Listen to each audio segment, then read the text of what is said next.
Allez, salut les amis, c'est parti pour la matinale du jeudi. Il est presque 11 h, je viens de finir ma session londonienne. On commence directement par Bitcoin sur le daily. Laissez-moi dézoomer. Hop.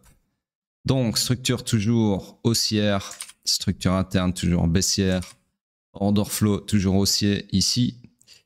Donc, toujours pas de scénario à haute probabilité et toujours pas de clôture au-dessus de ce strong high interne qui décidément est bel et bien strong. Sur ce, rien de plus à dire sur le daily. On cherche toujours des longs, mais aucun POI à long. On passe sur le H4. Sur le H4, toujours dans une structure swing haussière que j'agrandis comme ceci. L'order flow toujours haussier également, donc on est toujours dans une structure fully aligned à la hausse. On cherche des longs, mais comme vous le voyez dans ce price action ici, il n'y a absolument aucun POI pour chercher des longs. Sur ce, on attend bien patiemment. En tout cas, une petite remarque ici, c'est que là, on a une énorme poche de liquidité acheteuse et à mon avis, le prix est en train de s'y engouffrer. Donc, très potentiellement, on va aller taper les combien ici? 95 700, 95 800 grosso modo. D'accord? Attention que ici, bien évidemment, il y a aussi énormément de liquidité. Comme je vous l'ai dit depuis plusieurs jours, on est un peu en train d'accumuler de la liquidité de part et d'autre. Donc, à voir laquelle va être purgée en premier. Sur ce, à voir laquelle va être purgée en premier, mais vous avez un petit indice ici, order flow haussier, donc il y a des chances que ce soit la liquidité acheteuse qui parte en premier. Sur ce, on passe sur le M15. Le M15 qui, lui, est toujours dans sa structure swing haussière, que j'agrandis comme ceci. Donc, en termes de structure interne, on est toujours dans la même structure interne haussière également. Je récupère ce POI ici. Hop. Ouais, il y en avait deux en fait. Ok. Donc, l'order flow est également haussier. Donc là, je vous le donne en 1000. Nous avons une structure swing, qui est fully aligned à la hausse, puisque la structure swing, la structure interne et l'order flow sont tous les trois haussiers. On cherche donc des longs et uniquement des longs, rien d'autre. Pour ce faire, nous avons un POI unmitigated ici, mais malheureusement, ce POI, si mitigation il y a, nécessitera un retournement de l'order flow à partir de, à partir de cette bougie ici, d'accord? Si on casse le lot là, on sera sur un order flow baissier. Du coup, chercher des longs comme ceci n'est pas un scénario à haute probabilité. Donc, structure morte pour le moment du moins. Et on passe sur le pétrole en daily. Donc, pétrole, toujours pareil, toujours dans mon scénario bleu ici présent, puisque nous sommes dans une structure fully aligned à la baisse. Scénario tracé il y a maintenant, c'est bon, regardez, 25 jours, presque un mois pour avoir ce scénario daily ici. Et malheureusement, pas de mitigation dans mon supply ici, mais au moins le scénario a le mérite de vouloir se réaliser. Sur ce, on passe sur le H4. Sur le H4, laissez-moi juste cacher ceci qui n'appartient pas au H4. Voilà. Donc, sur le H4, structure swing haussière, structure interne toujours baissière, order flow également baissier. Donc, nous sommes toujours dans le high run initial du swing pullback. On cherche donc des shorts. Nous avons confirmé un nouveau POI ici présent pour ce faire, comme ceci. Donc là, POI H4, voilà. J'aurais pu vous dire de chercher des shorts comme ceci, mais encore une fois, ça nécessiterait... Enfin, la mitigation de cette supply ici nécessiterait un retournement de l'order flow à la hausse sur cette bougie ici. Du coup, à ce moment-là, ça serait plutôt les longs et non plus les shorts qui nous intéresseraient. Sur ce, pas de scénario à haute probabilité me concernant. Et on passe sur le M15. Sur le M15, nous avons... C'est moins regardé. Donc ici, la structure devient un petit peu trop grande à mon goût. Et ici, je pense qu'on a retracé pas loin des 30%. Ouais, bon, c'est pas fou, mais je vais tricher parce que là, on est... dans une structure beaucoup trop grande. Donc arbitrairement, je vais considérer qu'ici, on a eu un BOS et non pas un IBOS, que dès lors, nous étions dans une structure baissière comme ceci. Tout ceci ne m'intéresse plus. Hop. Ça, le POI, je le garde. Oups. Voilà. Ça non plus. Hop, POI vient par ici. Hop. Donc, si on remet de l'ordre là-dedans, c'est moi ajuster ça correctement. Ok, ici on a eu un retracement clairement suffisant pour perpétuer la structure à la baisse. Donc nous avons au final une structure baissière comme ceci, avec son high ici et son low actuel ici. Sur ce, structure fully aligned à la baisse, puisque l'order flow est également baissier. On cherche donc des shorts et uniquement des shorts. Le POI le plus proche du price action pour ce faire, ça serait cette buy to sell week range ici, enfin ce buy to sell week range. Laissez-moi juste l'aimanter correctement. Voilà, donc là tout de suite maintenant, ça serait des shorts comme ceci, d'accord? Alors bien évidemment, ce genre de buy to sell week range aussi fin que celui-ci a tendance à lâcher, à ne pas tenir, donc vous avez une autre supply ici, un autre POI sur lequel vous pourriez également chercher des shorts, puisque l'order flow serait conservé lors de sa mitigation. Donc là en gros vous avez deux points à short, c'est celui-là et celui-là, ok? Bref, sur ce, oups.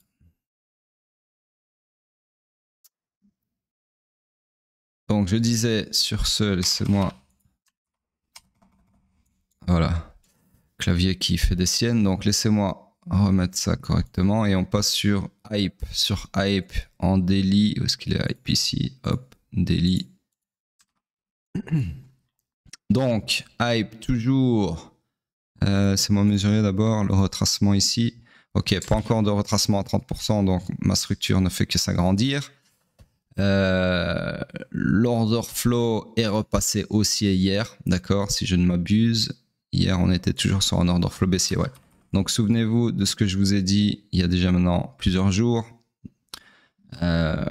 Order flow baissier ici, certes, mais c'était un choc sur mèche. Et donc, un choc sur mèche peut toujours, enfin souvent en tout cas, se traduire par un grab de liquidité, d'accord. Donc, on peut en comprendre que, comme je vous l'expliquais dans les matinales précédentes, l'order flow baissier ici n'était là que pour favoriser un grab de liquidité, d'accord, donc récupérer la liquidité sous ces lots pour alimenter un mouvement contraire, donc dans ce cas-ci un mouvement haussier. Et je vous avais même dit que potentiellement on allait rechoquer à la hausse comme si de rien n'était, comme c'est souvent le cas quand on a un faux choc ici qui est là uniquement pour favoriser un grab de liquidité. Donc c'est ce qu'on a eu. Alors maintenant, bien évidemment, on aurait pu avoir une continuation baissière puisque jusqu'à preuve du contraire, l'order flow était baissier. Le fait qu'il soit sur mèche, ça ouvre juste la porte à une interprétation comme je viens de vous la faire juste avant, c'est-à-dire de voir ça comme un liquidity grab, d'accord?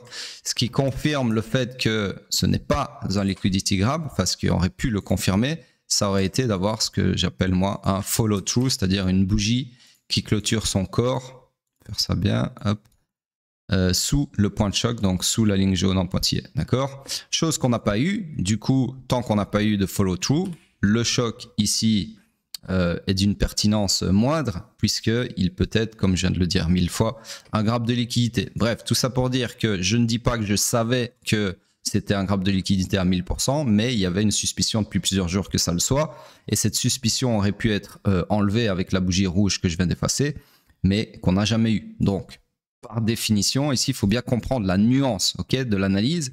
C'est que si on est en mode mécanique bête et méchant, on est sur un order flow baissier. Donc, on cherche des shorts, donc on ne s'attend pas à une hausse. Par contre, si on rajoute un zeste de QI ou un zeste d'expérience analytique, on peut se dire que potentiellement, tout ce que je viens de vous dire, c'est-à-dire faux choc qui se traduit au final par, qui se révèle au final être un grab de liquidité pour alimenter un mouvement contraire, d'accord? Et au final, c'est ça qui s'est passé, puisque là, on a eu exactement ça sur la journée d'hier, c'est-à-dire un retournement d'order flow à la hausse. Et donc là, je vous le donne en mille, on a finalement ce que j'appelle moi un combo, c'est-à-dire un grab de liquidité suivi d'un retournement à la hausse avec de préférence un beau momentum en V-shape, d'accord? V-shape, c'est-à-dire en forme de V pour les ignares en anglais. Sur ce, très très bullish, puisque nous sommes donc de retour dans une structure fully aligned à la hausse, d'accord? Donc on cherche des longs et uniquement des longs. Malheureusement, pour le moment, il n'y a pas de POI à long. Pourquoi? Parce que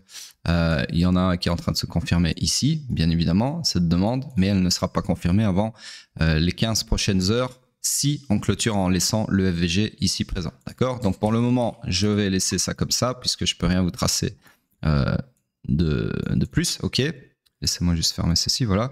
Et donc là, en fait, au final, on se réengouffre dans cette fameuse supply qui avait rejeté le prix ici et qui se fait réattaquer maintenant et que je pense bien qu'on va valider pour aller chercher toute cette liquidité ici et éventuellement rebalancer tous ces FVG là, d'accord? Donc c'est un des scénarios que je vous avais énuméré lors des matinales précédentes.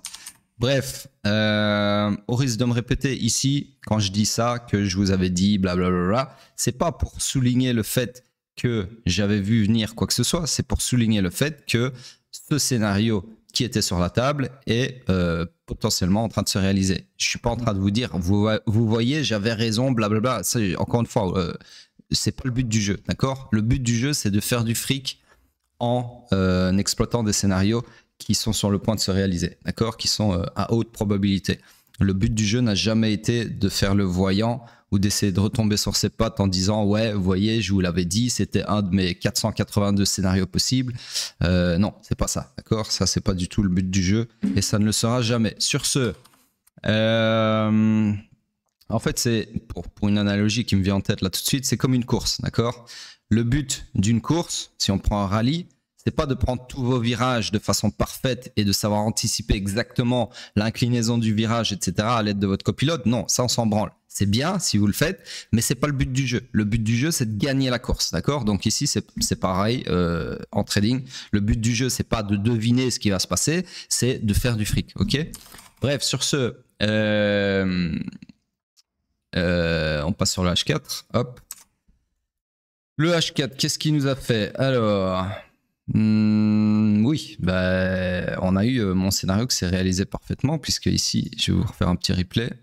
Donc ce scénario a été tracé, c'est quand ça? C'est hier du coup, d'accord? Donc hier, mais la bougie n'avait pas cette apparence-là, elle avait plutôt un corps quelque part ici. Donc en fait, je vais vous enlever une bougie de plus. Donc oui, le scénario a été tracé sur la bougie d'après, mais non, la bougie n'avait pas cette allure bullish. Donc du coup, considérez que en gros, je vais vous faire un petit dessin de merde, mais la bougie devait avoir une tronche comme ça, peu importe. On était ici, d'accord? Là où j'ai ma souris. Donc en gros, je vous avais dit quoi? Je vous avais dit, classique, hein, on suit l'order flow qui était baissier à ce moment-là, qui venait de faire un follow-through puisqu'on avait donc au départ un choc sur mèche, d'accord? Mais ensuite, 2 bougies plus tard, on a eu un corps de mèche qui a clôturé sous la ligne en pointillé avec le triangle bleu. Et donc, c'est ce qu'on appelle une confirmation de l'order flow via un follow-through, d'accord? Order flow qui était sur mèche. Donc du coup, logiquement, je vous avais tracé ce scénario-là. Et au final, il s'est réalisé. C'est-à-dire qu'on a eu une mitigation sur la bougie d'après. Donc ici, mitigation de mon supply ici. Pour ensuite aller vers la target qui était la demande opposée. Donc on a eu ceci en 2 bougies, d'accord? Donc en gros ce scénario là s'est réalisé sur 2 bougies en l'espace de 8 heures, même un peu moins de 8 heures du coup. Bref, ensuite quand on était ici, qu'est-ce qu'on fait? Rien du tout, puisque à l'instant où vous êtes ici, où le prix, cette bougie clôture là, je recommence. Donc je disais, à l'instant où cette bougie clôture ici, eh bien vous avez petite seconde. Ok, vous avez rien à faire puisqu'il n'y a plus de POI, d'accord? Ceci a été mitigated, le scénario s'est réalisé, donc là, maintenant tout de suite, il n'y a absolument rien à faire, d'accord? Alors ici, il y aura toujours des permaboules, des gamblers qui vont dire « Ouais, mais regarde l'allure de la bougie, c'est un marteau, en plus de ça, regarde, ça vient taper, ça vient rebondir sur ta demande, qui est bien pricée parce qu'elle est dans le discount de cette structure, si j'arrive à tracer, de cette structure swing haussière, donc sous-entendu le lot ici doit tenir, blablabla, blablabla, blablabla. Oui, si vous voulez, mais c'est pas ce que vous êtes censé faire puisque l'order flow, lui, vous dit que c'est pas encore le moment de racheter puisqu'il est toujours baissier, d'accord?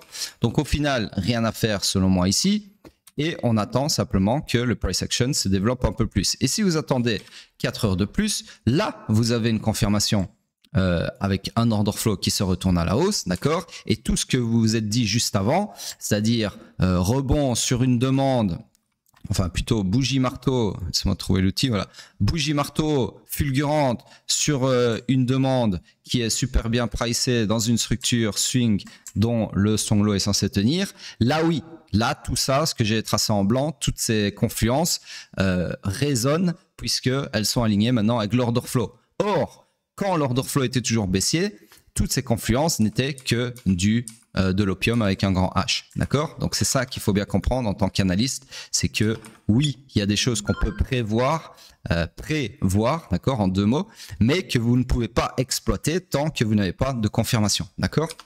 Bref, sur ce, en fait, ce que j'ai envie de dire, c'est que quand vous aviez cette méga bougie incroyable et que vous aviez toutes les confluences bullish qu'il y avait avec, c'était clairement quelque chose qui annonçait la couleur de ce qui est arrivé après, c'est-à-dire la confirmation du retournement de l'order flow à la hausse, d'accord? Mais à ce moment-là, avant que l'order flow se retourne à la hausse, il n'y avait pas lieu de faire quoi que ce soit, ok? Alors, donc du coup, maintenant ici, une fois que l'order flow est haussier, bon déjà ça ne nous intéresse plus puisque ça a été mitigated, on est certes sur un order flow haussier, on cherche des longs, parce qu'on est au final dans une structure fully aligned à la hausse, puisque vous avez le swing, l'interne et l'order flow qui sont tous les trois haussiers, donc on cherche des longs et rien d'autre. Par contre, il n'y a absolument rien à long puisqu'il n'y a pas de demande, il n'y a pas de POI à long. D'accord? Donc encore une fois, on fait preuve de patience, on n'ouvre pas un trade là non plus, on attend une zone d'intervention, c'est-à-dire une gare, appelez ça comme vous voulez. Donc, je fais défiler la suite et voilà. Là, vous avez alors le prix qui part sans vous, encore une fois, certes, mais encore une fois, c'est le but du jeu. Vous ne pouvez pas être dans tous les trains du monde. Ce n'est pas possible, d'accord? Et si vous essayez de le faire, alors oui, des fois, ça va fonctionner, mais la plupart du temps, vous allez vous faire enculer, d'accord? Donc, et dans tous les cas, c'est pas comme ça qu'on trade un marché, ok? Donc, on fait preuve de patience comme à notre habitude et on attend une confirmation d'une zone d'intervention. Chose que, au final, on a eu ici, d'accord? Donc là, tout de suite, à ce moment-là, vous avez un scénario comme ceci, donc POI H4 qui se confirme, et si j'avais été là en temps et en heure, je vous aurais tracé un scénario de long comme ceci vers nouveau high, où vous pouvez aller voir plus haut la poche de liquidité ici, etc. Mais ça, peu importe. Donc en gros, sur cette bougie-ci, je vous montre, ici, suspicion d'un scénario bullish, mais on ne peut rien faire. Ici, confirmation de l'order flow à la hausse, donc confirmation de votre suspicion, mais on ne peut rien faire parce qu'il n'y avait pas de POI. Et ici, enfin, on est potentiellement en train de créer un POI, d'accord, puisqu'on crée du FVG. Et seulement sur cette quatrième bougie, vous pouvez dessiner un scénario, d'accord, ici. Okay, c'est comme ça qu'on raisonne, d'accord. Tous ceux qui rentrent sur les trois premières flèches, c'est du FOMO. Alors oui, vous allez me dire, ouais, mais moi, en attendant, j'ai fait du fric, blablabla. Oui, cette fois-ci, tu as fait du fric. Mais compte toutes les fois où tu te l'es pris dans le cul. Voilà, ça, on n'en parle pas, bien évidemment, parce que sur Twitter, c'est toujours à sens unique. Hein. Les permabulls, ils vont jamais vous dire, ah ouais, mais j'ai racheté 40 000 bottoms où j'ai perdu max de fric. Mais le bottom où le mec rachète et que ça rebondit direct, là, il va vous le mettre pendant 3 semaines sur son Twitter. D'accord? Donc, méfiez-vous des réseaux sociaux. Ça ne montre que très rarement la réalité du trading des gens. Sur ce, en H4, on a donc ce scénario. La structure, bah, au final, parce que là, j'ai complètement zappé de mettre à jour la structure, mais la structure s'est mise à jour puisqu'elle s'est perpétuée à la hausse comme ceci. Donc, nouveau lot ici, nouvelle structure comme ceci, tout simplement. D'accord? Ceci, ça m'intéresse plus trop. Et ceci m'intéresse plus non plus. C'est moins effacé. Hop. Hop, puisque ça appartient à l'ancienne structure. Donc, si je fais avancer le price action et qu'on retourne au présent, voilà, on n'est pas beaucoup plus avancé, on est toujours dans l'attente de ce scénario. Ok? Donc voilà pour le moment ce que je peux vous dire sur Hype. Donc on cherche des longs comme ceci, du coup je vais le laisser comme ça, peu importe. Je vais juste mettre la flèche un peu plus basse ici, voilà. Voilà donc pour Hype et on passe sur le weekly sur Bitcoin. Donc weekly, rien de plus à dire. Hein. Hier je vous ai posté sur Twitter ceci du coup. J'ai replacé toutes les infobulles à une place qui facilite la lecture et surtout qui ne cache pas le price action actuel. Et j'ai également rajouté l'infobulle numéro 8, d'accord, et qui est retour en bull market, etc., etc. Bref, voilà donc la mise à jour. Honnêtement, rien de plus à dire. J'attends la clôture de cette bougie dans 3 jours pour valider, comme je vous ai dit il y a déjà plusieurs jours, une demande ici et un nouveau scénario. Pour le moment, rien de plus à dire. Par contre, on passe sur le mensuel que je vous ai posté ce matin et qui lui, qui lui est intéressant aujourd'hui puisque on est le 1er mai et donc on a eu une clôture de la bougie passée qui est celle-ci pour les bigleux, d'accord. Donc voilà, très belle bougie qui a eu le mérite de récupérer beaucoup de liquidités sous le lot de la bougie du mois précédent. Et là, on a une ouverture plutôt bullish. Donc pareil, hein, on va se soucier, le prochain point critique en mensuel, ça sera la liquidité au-dessus de la bougie du mois passé. Donc est-ce que quand on va casser les 95 800, est-ce qu'on va dumper après, et donc ça serait potentiellement une mèche qui vient graber la liquidité pour ensuite, je sais pas, peut-être partir dans la demande ici. C'est possible, c'est un scénario comme un autre. Ou bien est-ce qu'on va tout simplement continuer à grind up dans ce bull market qui est en cours.